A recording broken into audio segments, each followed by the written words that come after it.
Hi, happy republic day. അപ്പോ കുഞ്ഞുമക്കളുടെ ഇന്നത്തെ ദിവസത്തെ പറ്റിയിട്ട് എല്ലാരും പറഞ്ഞു കൊടുത്തു കാണുമല്ലോ അല്ലെ? ഇന്നത്തെ ദിവസത്തെ പ്രത്യേകത അതൊക്കെ നമ്മൾ കുഞ്ഞുങ്ങൾക്ക് പറഞ്ഞു കൊടുക്കേണ്ട കാര്യങ്ങളാണ്. നമ്മൾ പറഞ്ഞു കൊടുക്കേണ്ടത് അത്യാവശ്യമാണ്. സോ എല്ലാരും അതിന് പറഞ്ഞു കൊടുത്ത് കാണുമെന്ന് ഞാൻ വിശ്വസിക്കുന്നു.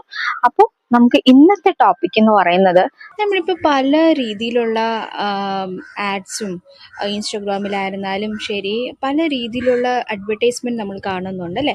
അതായത് കുഞ്ഞുങ്ങൾക്ക് വേണ്ടിയിട്ടുള്ള പുതിയ പുതിയ പാക്ഡ് പ്രോഡക്റ്റ്സ്. അപ്പോൾ എല്ലാ അമ്മമാരുടെയും വിചാരം അതൊക്കെ കഴിച്ചു കഴിയുമ്പോൾ കുഞ്ഞുങ്ങൾ നല്ല ചബ്ബി ആയിട്ടിരിക്കുന്നുണ്ട്. സോ വേറെ പ്രശ്നങ്ങൾ വരുന്നില്ല, വെയിറ്റ് പെട്ടെന്ന് തന്നെ ഇരട്ടിയാകുന്നു എന്നൊരു തോട്ടുണ്ട് അല്ലേ? അത് ശരിയുള്ള കാര്യമാണോ എന്നതാണ് ഞാൻ ഇന്ന് സംസാരിക്കാൻ പോകുന്നത്. മാത്രമല്ല എല്ലാ പാരന്റ്സും ഒന്ന് ആലോചിച്ച് നോക്കുക. നമുക്ക് ഈ പാക്ഡ് ഫുഡ്സ് അല്ലെങ്കിൽ പാക്ഡ് ആയിട്ടുള്ള പൗഡേഴ്സും കുഞ്ഞുങ്ങൾക്ക് കൊടുക്കാനുള്ള നമ്മൾ മേടിക്കുമ്പോൾ അതിൽ എത്രയുണ്ട്, മാത്രമല്ല അതിന്റെ എമൗണ്ട് എത്രയാണ്. നമ്മൾ ഒരു ആഴ്ച പോലും ആ ഒരു പാക്ഡ് ഐറ്റംസ് ഇരിക്കുന്നില്ല അല്ലെ, പെട്ടെന്ന് തന്നെ തീർന്നു പോവുകയാണ്. അത്രയും എക്കണോമിക്കലി ഫിനാൻഷ്യലി നമ്മൾ സ്പെൻഡ് ചെയ്യുന്നു. സോ അതിന്റെ ആവശ്യം ഉണ്ടോ എന്നുള്ളതാ. കാരണം നമ്മുടെ വീട്ടിൽ ഉണ്ടാക്കുന്ന ഭക്ഷണം തന്നെ കുഞ്ഞുങ്ങൾക്ക് കൊടുത്ത് ശീലിപ്പിക്കുക. നമ്മൾ ആ രീതിയിലുള്ള പാക്ഡ് ആയിട്ടുള്ള പൗഡേഴ്സ് കുഞ്ഞുങ്ങൾക്ക് കൊടുക്കുമ്പോൾ അത് ഒരു 2 സ്പൂൺ 3 സ്പൂൺ ഇട്ടാലാണ് ഒരു 4 ഗ്രാം 5 ഗ്രാം പ്രോട്ടീനൊക്കെ കുഞ്ഞുങ്ങൾക്ക് കിട്ടുന്നത്. അത് നിങ്ങൾ ആരും മനസ്സിലാക്കുന്നില്ല ഇല്ല എന്നതാണ് സത്യവും. ഒരു ആക്റ്റീവ് ആയിട്ടുള്ള ചൈൽഡ് എന്ന് പറയുന്നത് അവൻ ആരോഗ്യപരമായിട്ട് ഇരിക്കുക എന്നുള്ളതാണ്. അതായത് ഇടയ്ക്കിടയ്ക്ക് അസുഖം വരുന്നില്ല, അവൻ ഫീഡിങ് ഓക്കെയാണ്, അല്ലെങ്കിൽ ഫുഡ് കഴിക്കുന്നത് ഓക്കെയാണ്, വെയിറ്റ് കുഴപ്പമില്ലാണ്ട് കൂടുന്നുണ്ട്. ഇതൊക്കെയാണെന്നുള്ള ബേബി ആക്റ്റീവാണ്. അതല്ല നമ്മൾ ചബ്ബി ആയിട്ടിരിക്കുന്നതിലല്ല കുട്ടിയുടെ ആക്റ്റീവ് എന്നുള്ളത് എല്ലാ പാരൻസും മനസ്സിലാക്കുക.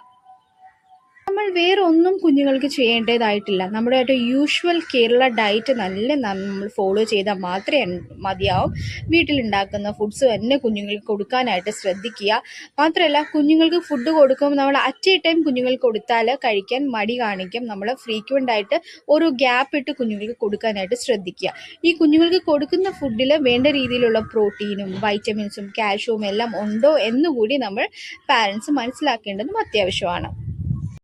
ഇപ്പോൾ നമ്മൾ കൊടുക്കുന്ന ഒരു ആസ് യൂഷ്വൽ ഒരു ടൈമിൽ കുഞ്ഞുങ്ങൾ കഴിക്കുന്നില്ല എന്നുണ്ടെങ്കിൽ, ഇപ്പോൾ 2 മണിക്ക് ഫുഡ് കൊടുക്കുന്നു, ആ ടൈമിൽ കുഞ്ഞുങ്ങൾ കഴിക്കുന്നില്ല, സോ വേണ്ട, വിട്ടേക്കുക. കുഞ്ഞുങ്ങൾ ഒരു നേരം ആഹാരം കഴിച്ചില്ല എന്ന് വിചാരിച്ച് കുഞ്ഞുങ്ങളുടെ വെയിറ്റ് പെട്ടെന്ന് ലോസ് ആവുന്നില്ല.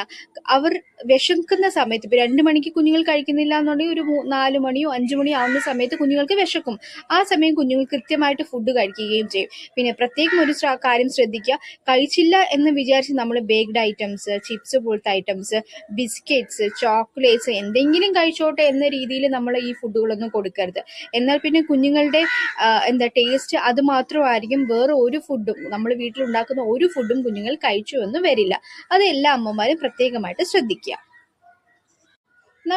നമ്മുടെ ഡയറ്റ് എങ്ങനെയാണോ അതുപോലെ തന്നെ കുഞ്ഞുങ്ങളെ ഫോളോ ചെയ്യുക. രാവിലത്തെ ബ്രേക്ക്ഫാസ്റ്റ് മിസ്സാക്കാനായിട്ട് പാടില്ല എന്നുള്ളതാണ്. രണ്ടാമത് ലഞ്ച്, മൂന്നാമത് ഡിന്നർ. ഇത് മൂന്നും കൃത്യമായിട്ട് കുഞ്ഞുങ്ങൾക്ക് കൊടുക്കാനായിട്ട് ശ്രദ്ധിക്കുക. ഇതിനിടയ്ക്ക് മോർണിംഗ് 11 മണിക്ക് നമുക്ക് ഒരു ഫുഡ് നമുക്ക് ഇൻട്രൊഡ്യൂസ് ചെയ്യാവുന്നതാണ്. അതുപോലെ തന്നെ ഈവനിങ്ങിൽ നമ്മൾ സ്നാക്ക് ഐറ്റംസ് നമ്മൾ കൊടുക്കാവുന്നതാണ്. ഈ സ്നാക്ക് ഐറ്റംസിലാണ് ഞാൻ പറഞ്ഞത്, വേറെ ബേക്ക്ഡ് ഐറ്റംസോ ചിപ്സോ ബിസ്ക്കറ്റോ അങ്ങനത്തെ കാര്യങ്ങളല്ല നമ്മൾ കൊടുക്കേണ്ട. ഹെൽത്തി ആയിട്ടുള്ള ഫുഡ് കൊടുക്കാനായിട്ട് ട്രൈ ചെയ്യുക. മാത്രമല്ല നമ്മൾ ശീലിപ്പിക്കുന്നതാണ് കുഞ്ഞുങ്ങളുടെ ശീലവും. സോ അതുകൊണ്ട് തന്നെ അധികം സോൾട്ട്, അധികം ഷുഗർ ഒന്നും കുഞ്ഞുങ്ങളെ ശീലിപ്പിക്കാണ്ടിരിക്കുക. ഇതെല്ലാം ഭയങ്കര അഡിക്റ്റഡ് ആയിരിക്കും കുഞ്ഞുങ്ങൾക്ക്. സോ അതുകൊണ്ട് തന്നെ ഇവർക്ക് ഇത്തിരി രുചി കുറഞ്ഞാലും അല്ലെങ്കിൽ ഷുഗർ കണ്ടന്റ് കുറഞ്ഞാലും കുഞ്ഞുങ്ങൾ ആ ഫുഡ് കഴിക്കണം എന്നില്ല.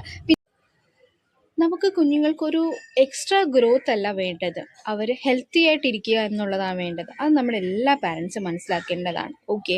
മാത്രമല്ല നമ്മൾ ഒരു കമ്പാരിസൺ, ആ കുട്ടി എൻ്റെ അതേപോലെ ഡെലിവറി കഴിഞ്ഞു, ടേം ബേബിയാണ്, സോ ഇത്ര വെയിറ്റ് ഉണ്ട്, എൻ്റെ കുഞ്ഞിന് അത്ര വെയിറ്റ് ഇല്ല, അങ്ങനെ ഒരു കമ്പാരിസണും പാടില്ല. നമ്മുടെ കുഞ്ഞുങ്ങൾ എന്ന് പറയുന്നത് ഓരോരുത്തരും യുണീക്കാണ്. ഒരു വീട്ടിൽ തന്നെ സിബ്ലിങ്സ് ഉണ്ടെങ്കിൽ അവർ രണ്ടുപേരും രണ്ട് ഇൻഡിവിജ്വൽ ആണ് എന്നുള്ള കാര്യങ്ങൾ നമ്മുടെ പാരൻസ് മനസ്സിലാക്കണം. ഒരാൾ ചെയ്യുന്നതായിരിക്കില്ല മറ്റൊരാൾ ചെയ്യുന്നതും. അതുപോലെ തന്നെ വെയിറ്റിൻ്റെ ആണെങ്കിലും ഹൈറ്റ് ആണെങ്കിലും അവർക്ക് ഇൻഡിവിജ്വൽ ആയിട്ട് തന്നെ ഓരോ ഇമ്പ്രൂവ്മെൻറ്റ്സ് ആണ് ഉള്ളത്. അത് മിക്ക പാരൻസ് മറന്നു പോകുന്ന ഒരു കാര്യമാണ്. സോ അതും കൂടി നമ്മൾ മനസ്സിലാക്കണം എന്നുള്ളതാണ് എനിക്ക് പേഴ്സണലി പറയാനുള്ളത്. ഞാൻ ഈ പറഞ്ഞ കാര്യത്തിലോട്ട് എത്ര പേര് യോജിക്കുന്നു എന്നുള്ളത് എനിക്കറിയില്ല. പക്ഷേ ഞാനൊരു ജെന്യുവിൻ ആയിട്ടുള്ള ഒരു കാര്യമാണ് പറഞ്ഞത്. അപ്പോ എല്ലാരും ഒന്ന് തിങ്ക് ചെയ്ത് നോക്കുക, ഞാൻ പറഞ്ഞത് ശരിയാണോ തെറ്റാണോ എന്നുള്ളത്. നിങ്ങൾക്ക് ശരിയെന്ന് തോന്നിയാലും തെറ്റെന്ന് തോന്നിയാലും താഴത്തെ കമന്റ് ബോക്സിൽ ഒന്ന് കമന്റ് ചെയ്യുക. ഓക്കെ, വീണ്ടും അടുത്തൊരു പ്രയോജനപ്രദമായിട്ടുള്ള വീഡിയോയുമായിട്ട് വരുന്നവരെ കീപ് വാച്ചിങ് മൈ ചാനൽ. ഇതുവരെ സപ്പോർട്ട് ചെയ്ത എല്ലാവർക്കും ഒരിക്കൽ കൂടി ഞാൻ നന്ദി പറയുകയാണ്. Thank you so much. Tata.